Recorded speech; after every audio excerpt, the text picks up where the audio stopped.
নগরায়নের দ্রুত বিস্তারে বদলে যাচ্ছে সমাজ ও পারিবারিক কাঠামো। আধুনিকতার এই দৌড়ে যখন পারিবারিক বন্ধন শিথিল হয়ে পড়েছে, তখন অনেক প্রবীণ মানুষের শেষ বয়স কাটছে নিঃসঙ্গতা ও অবহেলায়। এমন বাস্তবতা নীলফামারীর কিশোরগঞ্জে গড়ে ওঠে নিরাপদ বৃদ্ধাশ্রম, হয়ে উঠেছে আশ্রয়হীন বাবা মায়েদের এক নির্ভরতার ঠিকানা। জানা যায়, বর্তমানে এই আশ্রয় কেন্দ্রে ৩৯ জন প্রবীণ নারী পুরুষ বসবাস করছেন। তাদের অনেকেই সন্তান রয়েছে, কিন্তু বাস্তবতায় নানা টানাপোড়েনে কেউ পাশে নেই, আবার কেউ হারিয়েছেন সবকিছু, হয়ে পড়েছেন সম্পূর্ণ নিঃস্ব। নিরাপদ বৃদ্ধাশ্রম তাই শুধু একটি আশ্রয় কেন্দ্র নয়, এটি মানবতার এক উজ্জ্বল দৃষ্টান্ত, যেখানে রক্তের সম্পর্ক না থাকলেও হৃদয়ের বন্ধনই হয়ে ওঠে সবচেয়ে বড় শক্তি। আমাদের সাথে মোট স্বেচ্ছাসেবক আছে 18 থেকে 20 জন।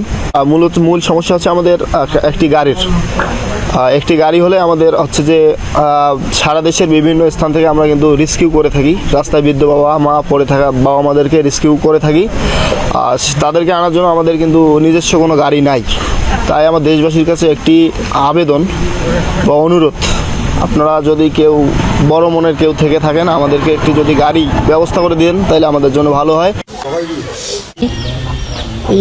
বেতনের থাকি কিছু নাই, মনে কর যেটা বেতন দেয় আমি খুশি।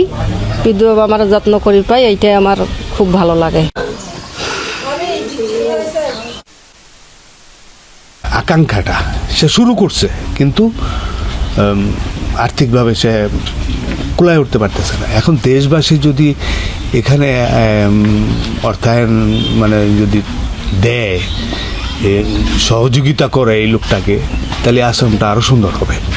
যে আশ্রমের যদি উন্নত হয়, তা আমার মনে হয় বাংলাদেশের জন্য একটা সেরা আশ্রম হবে।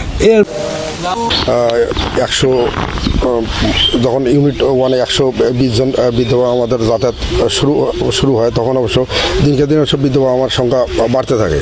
পরে অবশ্য চিন্তা করি যে আসলে পুরুষ মহিলা দুইটা জায়গায় আলাদা করা দরকার।